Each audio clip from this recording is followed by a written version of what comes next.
Hello everyone, I am Tacet, and today I'm going to be going over the Gems of War Shaman of the Spire event, in which the Ograk Shaman is added to the game. So this week we end up getting a very good new hero class that's going to be meta this Friday, as well as a patch.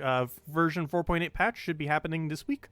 Probably going to be happening today or tomorrow, most likely, as the first event of next patch, which is going to be adding a new monthly event, will be taking place next Monday, a week from now. So it should be out very, very soon, TM.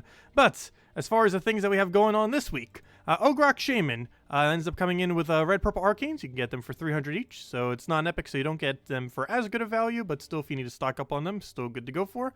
As far as this troop, it's rather underwhelming. This ends up getting the same kind of perk as a few other troops in that it drains mana up to 12, ends up creating some color, in this case brown, and it's equivalent creation to how much mana it drains. So if it drains 10 mana, it'll end up creating 10.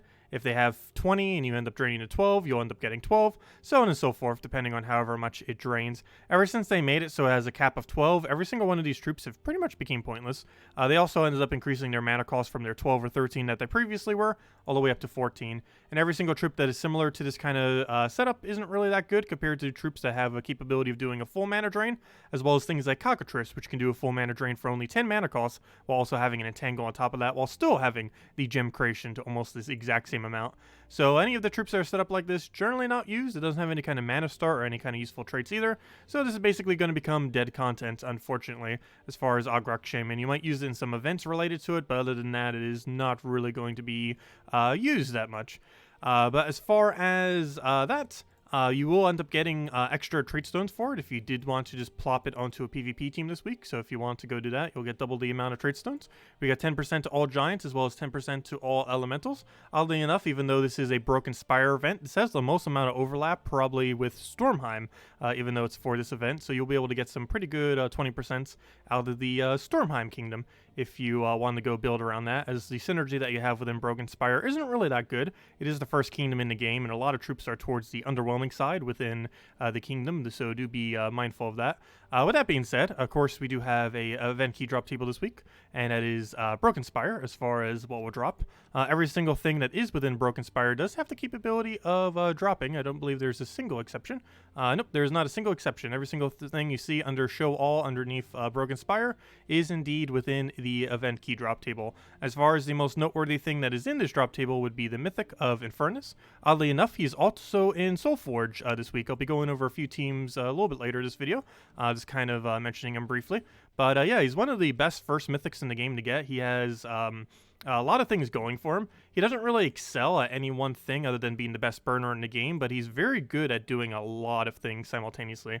He has a storm into his own color. He has a board clear. He has a decent amount of mana accumulation. He has a damage that bypasses Submerge and Barrier for the most part, due to how it distributes its damage. It's getting a bug fix next patch too, so it'll target a bit more correctly compared to how it does now. And it also ends up having a double splash, which ends up distributing damage to pretty much everything while still ignoring the Submerge. And the most noteworthy aspect of him, of course, is the Burn All Enemies, which is his most valuable aspect. And this is the main one that is used later in the game, but even earlier on in the game, there's pretty much 12 free damage per turn, since you're doing 3 to all enemies due to burn, and you'll be able to keeping it on, assuming that they don't have immune. So overall, pretty nice troop, definitely worth considering as one of your first few, as he covers pretty much every single role you would ever really need, while acting as a primary damage source for early to mid game when you don't have other options. And then once you get later into the game, you don't tend to really use it as much, but there are trait troops that have, or hero classes, that have triple damage to burning enemies,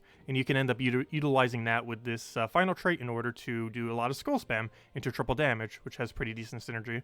But as far as event keys are concerned, that's pretty much the only really good drop, maybe a Shegra, but for the most part, you're really only targeting out Infernus, and if you want guarantee Infernus, he's in Soulforge, so you'll just be able to do it that way if you want to go down that route.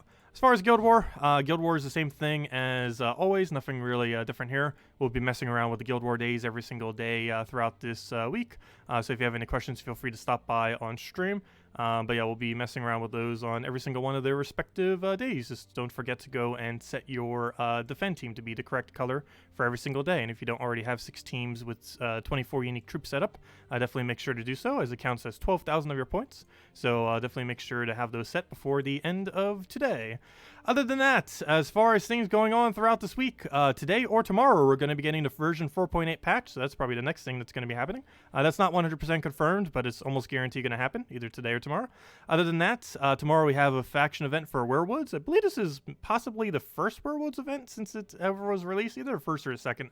So you'll be able to get around to that if you haven't already prior. On Wednesday, we're going to be getting the Broken Spire pet if you don't already have it. It's one that's been out for a while, but you can get more copies of it if you don't already have it maxed, or simply get more pet food. This Thursday, we have no event, but that's because this Friday, we are getting a really good hero class that is going to be putting Titan into some competition. It doesn't have half mana start, but it has the most amount of immunities of anything, any hero class in the game. Has Barrier on Brown. Has Barrier on Brown while having 20% dodge, which is the only hero class that has that combination. And gains 3 mana every single time you take an extra turn, among a few other perks. So overall, it's looking to be a really meta hero class. Going to be a lot of fun. Probably going to max it out near immediately with thousands of gems. Definitely a little bit of a waste to do that, but I do want to grind it out just to have it max so we can go show it for things later this weekend. Other than that, that's probably the biggest thing that's happening other than the patch this week. Other than that, as far as Soulforge, as I mentioned, Infernus is here, and probably the most noteworthy thing to get, particularly earlier on in the game. Definitely worth considering as your first craft in the entire game, too, if you have the diamonds for it at the moment. Otherwise, you definitely want to get it within your first few, as you generally want to focus on damage sources prior to getting more towards mana accumulation.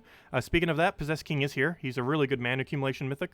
I'd say probably more towards where you'd get a 10th craft or so, mostly because a lot of the things that he's used with is with end game kind of legend and mythic skull spam teams, as well as he's mostly only a mana accumulation role, and there's plenty of low rarity mana accumulators. However, there are not a lot of low rarity damage sources, so you generally want to get the better damage sources first from Soulforge, then work to the mana generation ones. But a Possessed King, really good. He's also one of 2 mythics from Darkstone, which is also relevant because Darkstone is a magic kingdom, so if you're getting close to 10-star Darkstone and you don't have a mythic from there yet, it's definitely worth considering getting Possessed King, as he is the better mythic of the 2 that are from Darkstone. And those are pretty much the only 2, Infernus and Possessed King. Possibly Ubastet, but he's kind of out of meta these days. He has a double kill, but it's pretty hard to land it. But he is still decent. He's very occasionally used, but it's still worth considering if you have already crafted most of the other options within the game. You'd want to make sure you probably have more than half the mythics before you'd bother going out of your way to get a Ubastet, though. And other than that, pretty much everything else that is in Soulforge right now is not worth going out of your way for. As far as weapons, you might actually want to save some diamonds on. While there are 2 really good ones this week, Doomed Club as well as Flamerfer, we are going to be getting Urskaya Fury next week, which is basically a Mang that distributes the attack across your entire team, just doing a little bit less per thing, or per troop, at a 1-to-3 boost ratio to each of your troops, rather than 1-to-1 to just your hero. But that's definitely worth considering crafting next week. However, if you do want to craft something this week or have a lot of excess diamonds, Flamerfer and Doomed Clubs are the way to go. Doomed Club, of course, is one of the 6 good Doom weapons that does the full AoE into the Doom Skull Convert. It also can be used with Truffle Team. Doomed Glaive is normally better. However, if you don't have Doomed Glaive and you just want to get something that would work with it, Doomed Club would work pretty well. Other than that, Flamerfer, this one isn't as needed to get as Urskaya Crown, which you get from completing out the Urskaya Kingdom. Serves a pretty similar purpose of that of Flamerfer. However, if you're looking to build a very strong Yagwe Queen of Tanya team, which is Flamerfer, Yagwe, Tapon, Queen of Tanya, it's one of the strongest teams in the entire game, or among one of them, that uses no mythics whatsoever. So this is like the final component that you'd probably still need from it. So it's worth considering getting. Urskaya Crown still works for it. However, Flamerfer has 1 higher red creation and has overall better perks, and actually has damage attached to it. So overall is a much better weapon if you want to make the investment into it. But yeah, those are basically the only 2 as far as what is worth it. And of course, there's also Shegra Spine. Shegra Spine, not really worth getting, which is kind of weird given that Titan hero class is so good. It's the giant weapon. It creates a bunch of blue and brown. The biggest issue is there isn't really much giant synergy to be able to use with this, especially given that it covers red-green color and does not feed mana into itself. It might have synergy into the future, especially since you can obviously use Titan for a really solid team with it. However, the synergy just isn't there yet. Of course, as we get more giants, it might be, but at this current moment in time, like many of these double convert weapons, they're Currently not good, but might become randomly meta if we just get like a good giant out of nowhere. So you might want to pick that up. However, the other two I would probably say are higher priority as they actually have usefulness currently, whereas this might just have it into the future. And you could always just wait till another Broken Spire event and you could just get it then compared to the other two. But anyways, that's everything for Soulforge. As far as some teams throughout the week, there are several that I want to mention real quick. So first, let's go all the way from the top. So this Friday, Monk Hero class event, we are going to be restricted to Shen Tang Elves. So for that, you can run something like Jar of Eyes, Diviner, Yao Guai, and Tuliao. You can also just do a quick bunch of Tulios into Dawnbringer if you want to go down that route. Of course, I just figured to use a little bit more of a diverse team here. You'd probably want to use this with the Monk Hero class itself as well, and you'd basically just rush the Diviner, get Tuliao going, and then just keep spamming your mana accumulation off a Jar of Eyes into Yao Guai's very high damage. Yao Guai would probably be one of the biggest components that you end up using for this if you're not using the Tuliao mana spam into Dawnbringer, mostly because he'll be able to go and do his double hits, probably gain extra turn off his convert, especially since you're not even using purple, and he gets to convert it all away, which is pretty nice, and he gets to steal magic, so he keeps buffing up as the battle goes. Not only that, but he boosts ratios off a life and keeps gaining additional life. So overall, should be a pretty easy event for getting the monk done.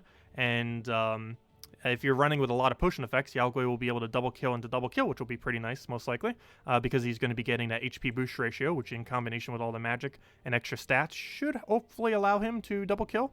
And if so, he'll be able to get some really, really quick cycles, possibly even just switching to 2 Yao Guais or just switching up a little bit to utilize the really high stats that Yao Guai will have if you are mass spying up the really good new hero class this Friday. But anyways, other than that, as far as the faction event for Weirwoods, we are restricted to green-red. A higher, more expensive team that you can use for that is Mountain Crusher, Zuul'Goth, Leprechaun, and Ubastet. Speaking of Ubastet, I didn't even realize that, but yeah, I did put an Ubastet into this team. He actually is craftable this week, and you can end up doing that into a Zuul'Goth poke into Ubastet for cleanup, and of course the Mountain Crusher into Leprechaun for mana accumulation. A slightly cheaper option is something along the lines of Rowanne.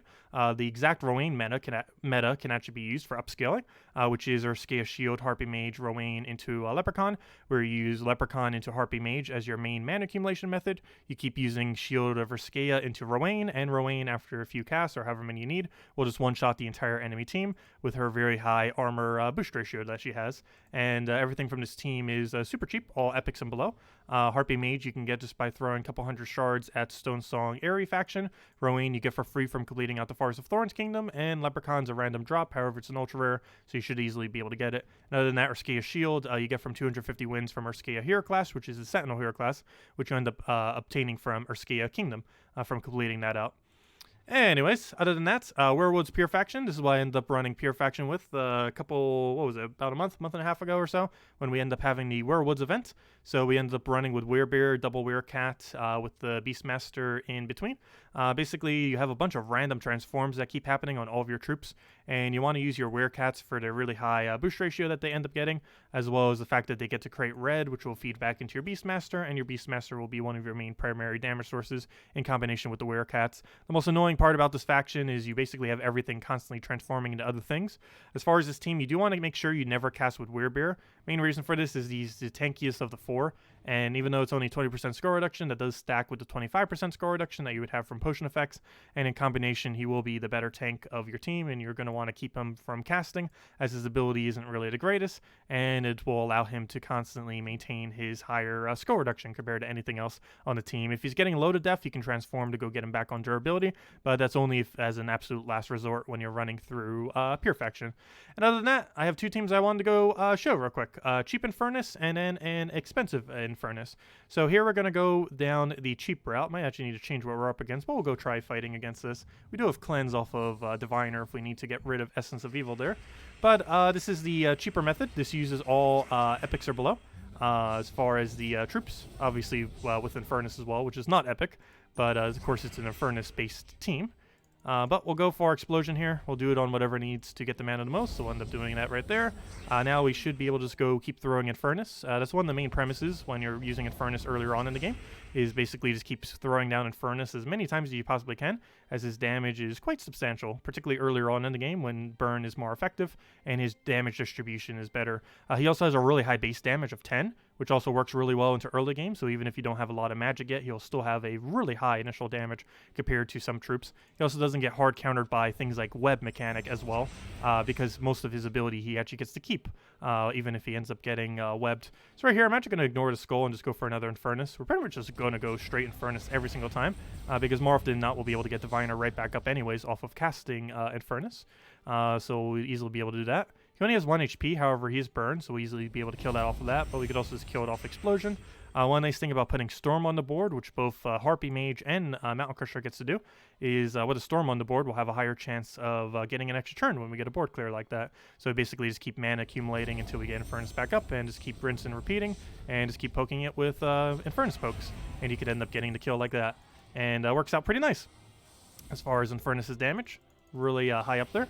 And now we can go use it for a triple damage team. So here he has a lot of score reduction, so I kind of want to show it against something slightly different, just because it's going to be a little bit weird showing it up against score reduction. So here's Flamerfur from the Soulforge, not exactly the meta team. I'm not sure why he's using the Fist mate in there. I guess for double convert off the start. Because normally you use it with Queen Titania, but I guess he just wants a really strong start. Hopefully he doesn't get too strong a start on us, we'll have to see. But we'll go fight against this, since it does use Flamerfur, might as well. But normally with this team you would end up going Flamerfur, Yaogwei, Tapon, which is that one, and then Queen Titania in last. Well, it looks like he's doing a double Empower instead of a single Empower, which would definitely still work. Anyways, on this team, we are currently entangled. However, I recently maxed out Hierophant, so you can do this with any triple damage burning hero class. Any of the hero classes that have triple damage burning on their final trait. Unfortunately, you do have to have a hero class at level 100 that has that perk to be able to do it. But we recently maxed out Hierophant this weekend, so we actually get to cleanse that entangle right off of any extra turn we do. Oops, as I take a purple, which we're frozen on, fail. But at least we don't have entangle anymore, so we don't need to deal with that. We'll cast an Infernus there. Ideally with this team, we actually don't want to really cast Infernus. We're mostly wanting to use him for his burning. However, we didn't really have much of a situation there, so we had to just go and use that for board clear. So unfortunately, he got rid of all my reds there, so that's going to make it a little bit weird right now, since we don't really have our Mountain Crusher to go use.